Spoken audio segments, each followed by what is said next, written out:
횡단보도 녹색 신호를 기다릴 때 빨간색으로 숫자를 표시해주는 적색 잔여시간 표시 신호등이 의정부에 설치돼 보행자 안전과 우회전 차량에 도움이 되고 있습니다. 코로나19로 중단된 국제 자전거 대회 뚜르드 DMZ가 2년 만에 개막하면서 닷새간 DMZ 접경 지역에서 펼쳐집니다. 경기도가 수원 세모녀 사건 같은 비극을 막기 위해 도민 복지권 보장을 위한 시스템 개선에 나서기로 했습니다. 최근 쌀 소비량이 줄고 있지만 가격은 30년 전과 별반 다를 게 없어 농민들의 어려움이 가중되고 있습니다. 정부 차원의 실효성 있는 대책이 절실한 상황입니다.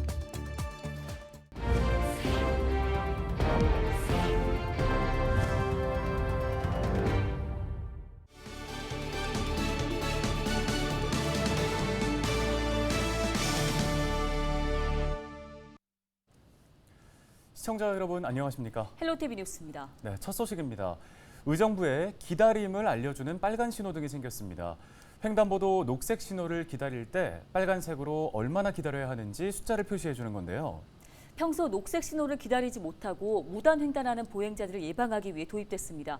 보행자 안전과 또 우회전 차량에도 도움이 되고 있는데요. 김소영 기자가 소식 전해드립니다. 횡단보도에 녹색 보행 신호가 켜집니다. 녹색 신호가 적색 신호로 바뀌자 붉은색 숫자에 불이 켜집니다. 일반 횡단보도 신호등에는 길을 건널 때 녹색 신호가 얼마나 남았는지 알려주는 녹색 잔여 시간 표시가 있습니다. 그런데 시청 앞 교차로 횡단보도 신호등에는 적색 잔여 시간 표시도 추가됐습니다. 의정부시가 이달 초 설치한 횡단보도 보행 신호등 적색 잔여 시간 표시기인데 몇 초 뒤 녹색 신호로 바뀌는지 알 수 있어 주민들의 호응을 얻고 있습니다. 내가 몇 초 남았는지 기다릴 수 있는 게 좋은 것 같아요. 되게 초로 돼 있으니까 확실하게 알 수 있어서 좋은 것 같아요. 행정안전부에서 보행 중 교통사고 현황을 발표했는데 교통사고 사망자 중 보행 중 사망자 비중이 지난해에만 34.9%를 차지했습니다. 시는 매년 줄지 않는 보행자 교통사고를 줄이기 위해 적색 잔여시간 표시기를 도입했습니다. 경찰청 규격이 신설된 이후 이 표시기가 설치된 지역은 의정부시가 처음입니다. 보행자를 보호해야 하는 교통환경을 조성하는 게 굉장히 중요한데 때마침 올해 초에 상반기에 경찰청의 지침인 보행신호 보조장치 표준 지침이 개정됐어요. 거기에 저희가 빠르게 발맞춰서 설치하게 됐습니다. 시는 적색 잔여 표시기 이외에도 보행 환경 개선을 위해 회룡역 등 11곳에 바닥형 보행 신호등을 설치했습니다. 하반기에는 어린이 보호구역을 대상으로 보행자가 횡단보도를 다 건너지 못했을 경우 CCTV 센서로 보행자를 감지하고 녹색 신호를 자동 연장하는 횡단보도 보행신호 자동 연장 시스템도 설치할 계획입니다. 헬로티비 뉴스 김소영입니다. 다음 소식입니다. 국제 자전거 대회 뚜르드 DMZ가 코로나19로 인한 2년간의 공백을 깨고 다시 돌아왔습니다. 올해 뚜르드 DMZ 국제 자전거 대회는 26일 경기도 고양체육관에서 열린 개막식을 시작으로 30일 강원도 고성종합체육관에서 열리는 폐막식까지 닷새 동안 DMZ 접경 지역에서 펼쳐집니다. 경기는 1구간 고양에서 강화, 2구간 강화도 순환, 3구간 파주에서 철원, 4구간 철원에서 인제, 5구간 인제에서 고성 등 모두 5개의 구간으로 나눠서 열립니다. 구간 길이는 총 550km로 코로나19 이전 마지막으로 열렸던 2019년 대회 구간 길이인 510km보다 40km 늘어났습니다. 또 이번 대회는 국제 청소년 도로사이클 대회, 대한자전거연맹에 등록된 동호인 선수들이 참가하는 마스터스 도로사이클 대회, 이벤트 대회인 BMX 대회 등 5개 대회로 나뉘어 열립니다. 이 DMZ를 배경으로 해서 대회가 진행이 되고 있는데요. 이 DMZ가 더 이상 남북 분단의 상징이 아닌 한반도 평화의 상징이 되기를 바라고요. 이번 DMZ 부근을 쭉 횡단하면서 보시게 되는 여러 가지 생태계라든지 관광 자원 등을 통해서 지역 경제 활성화에 기여를 하고 더 나아가서 지역의 균형 발전에 기여하는 큰 행사가 되기를 기원합니다. 경기도가 수원 세모녀 사건과 같은 비극을 막기 위해 도민 복지권 보장을 위한 시스템 개선에 나섭니다. 도는 먼저 생활고를 겪고 있는 도민 누구나 도움을 받을 수 있도록 긴급복지 한라인을 구축합니다. 또 통장이나 지역사회 보장협의체 위원 등으로 구성된 명예사회복지 공무원 제도를 부동산 중개인이나 약사 등 생활업종 종사자로 확대 개편하기로 했습니다. 이 밖에 복지국 부서로만 운영되던 복지사각발굴 합동협의체를 정신건강과와 열린민원실, 비전전략 담당관과 홍보 미디어 담당관으로 확대해 운영하고 있습니다. 경기도의 코로나19 신규 확진자가 24,539명 발생하면서 전날보다 2,493명 줄었고 일주일 전보다는 8,300여 명 감소했습니다. 시군별로는 수원시와 용인시가 2,000명을 넘은 가운데 의정부 782명, 양주 428명, 포천 258명, 동두천 163명, 연천 106명 등이 발생했습니다. 전담병상 가동률은 54.3%로 전날보다 1.8%포인트 낮아졌지만 중증 환자 병상 가동률은 43.8%를 기록하면서 전날보다 0.8%포인트 높아졌습니다. 최근 우크라이나 사태로 국제 곡물 가격이 대부분 올랐지만 유독 쌀값만 떨어지면서 농민들의 어려움이 가중되고 있습니다. 더구나 최근 쌀 소비량이 줄고 있지만 가격은 30년 전과 별반 다를 게 없어서 정부 차원의 실효성 있는 대책이 필요해 보입니다. 고정민 기자의 보도입니다. 한국인의 주식인 쌀. 1970년대 이전엔 생산량이 적어 쌀밥을 먹는 건 부의 상징으로 여겨졌습니다. 당시 80kg짜리 쌀 10섬이면 한 학기에 10만 원 정도였던 서울의 사립대 등록금을 냈을 정도입니다. 요즘은 그 쌀이 흔해서 이렇게 쌀의 가치를 잘 인식하지 못하는데요.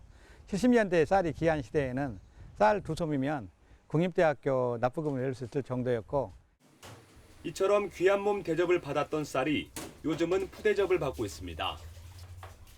한국인의 식문화가 점차 서양화되면서 쌀 소비량이 줄고 가격도 떨어졌기 때문입니다. 떡 시키신 분들이 양이 점점 지금 줄어드는 추세예요. 떡 추세는 좀 하얀 곡선을 그리고 있는 것 같아요. 쌀값 떨어지는 거 보면 아주 무섭게 떨어지잖아요.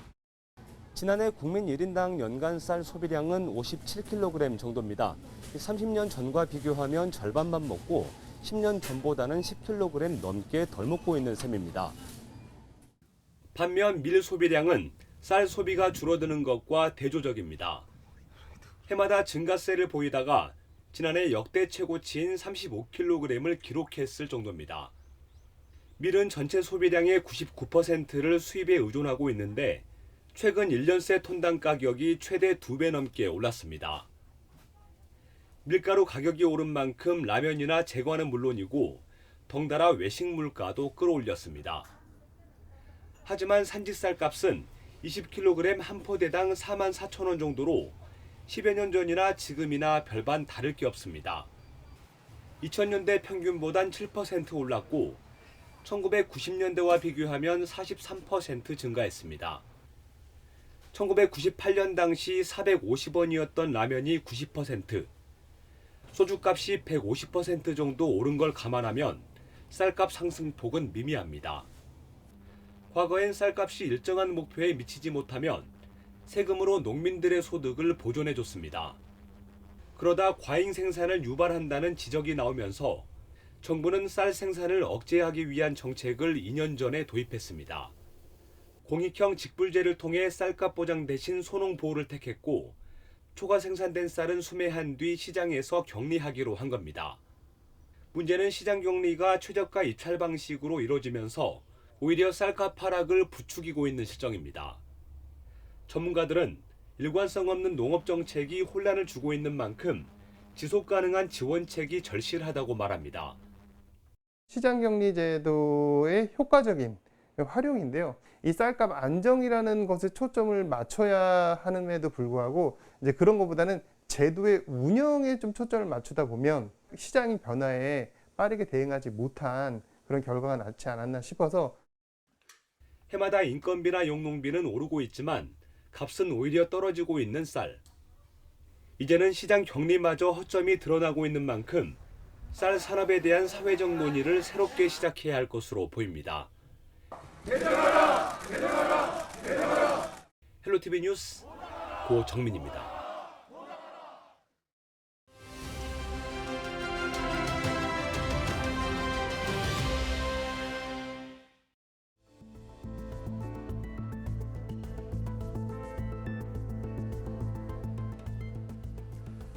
한국은행이 사상 처음 4차례 연속으로 기준금리를 올렸습니다. 한은금융통화위원회는 현재 연 2.25%인 기준금리를 2.5%로 0.25%포인트 인상했는데요. 금리를 이렇게 연달아 올린 가장 큰 이유, 바로 물가 때문입니다. 지난달 소비자 물가지수는 외식과 농축수산물 가격 상승 등의 영향으로 지난해 같은 달보다 6.3% 뛰었는데요. 무려 23년 8개월 만에 가장 높은 상승률입니다. 이창용 한은 총재는 높은 수준의 물가 상승 압력과 기대 인플레이션이 이어지고 있다며 고물가 상황의 고착을 막기 위한 정책 대응을 지속할 필요가 있다고 설명했는데요. 다시 말해 금리 인상에 따른 경기 침체의 우려보다 물가를 잡는 게 더 시급하다는 겁니다. 영혼까지 끌어모아 대출을 받은 이른바 영끌족의 부담도 커질 수밖에 없는데요. 최근 1년 사이 기준금리가 2%포인트 올랐는데 대출금리도 이만큼 오른다고 가정하면 한 사람당 1년에 128만 8천 원어치의 이자를 더 내야 합니다. 한은은 앞으로 금리 인상의 폭과 속도는 금융 안정 상황과 주요국의 통화 정책 변화 등을 면밀히 점검하면서 판단하겠다고 밝혔습니다. 데일리 브리핑이었습니다.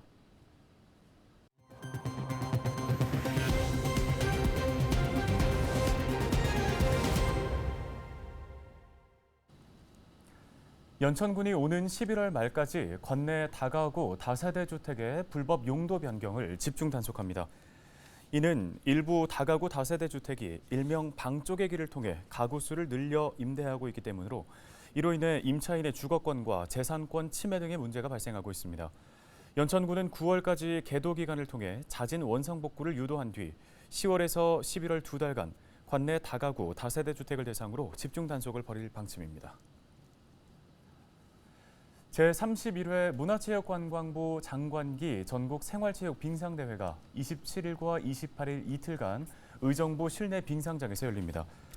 대한빙상경기연맹은 이번 대회에 유치부부터 성인부까지 빙상 동호인 600여 명이 출전한다고 밝혔는데요. 피겨스케이팅 남자 싱글 간판 차준환은 27일, 쇼트트랙 김아랑은 28일 현장에서 팬사인회도 열 것으로 예정돼 있습니다.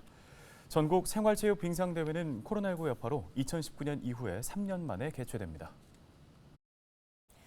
경기도의회가 전국 지자체와 지방의회 최초로 2022년도 제4회 임기제 공무원 임용시험부터 AI 역량검사를 도입합니다. AI 역량검사는 지원자가 온라인 또는 모바일로 접속해 영상을 통해 질의응답하면 AI가 답변 영상과 내용을 기반으로 개인별 특성과 역량을 분석하는 겁니다. 도의회는 서류 전형 합격자를 대상으로 AI 역량 검사를 실시하고 검사 결과를 면접시험위원에게 전달해 짧은 면접 시간을 심층적이고 내실 있게 보완하기 위해 도입한다고 밝혔습니다. 염종현 경기도의회 의장은 우수 인력을 선발할 수 있도록 다양한 채용 시스템을 검토하겠다고 말했습니다. 경기도민 10명 중 8명이 결식아동 급식 단가 인상에 대해서 긍정적으로 평가한다는 조사 결과가 나왔습니다. 경기도가 지난 17일부터 이틀간 도민 1,000명을 대상으로 실시한 여론조사 결과 도민의 86%가 결식아동 급식 단가 인상 결정에 대해 잘했다는 평가를 했다고 밝혔습니다. 또 도민의 83%는 급식 단가 인상으로 결식 아동들이 질 좋은 음식을 섭취하는 데 도움이 될 것이라고 답변했는데요. 결식 아동 급식 단가 추가 인상에 대해서도 75%가 필요하다는 데 동의했습니다. 경기도는 최근 물가 상승에 맞춰 결식아동 급식 단가를 한 끼 7,000원에서 8,000원으로 인상한 바 있습니다. 네, 오늘 저희 헬로티비 뉴스가 준비한 소식은 여기까지입니다. 네, 시청해주신 여러분 고맙습니다.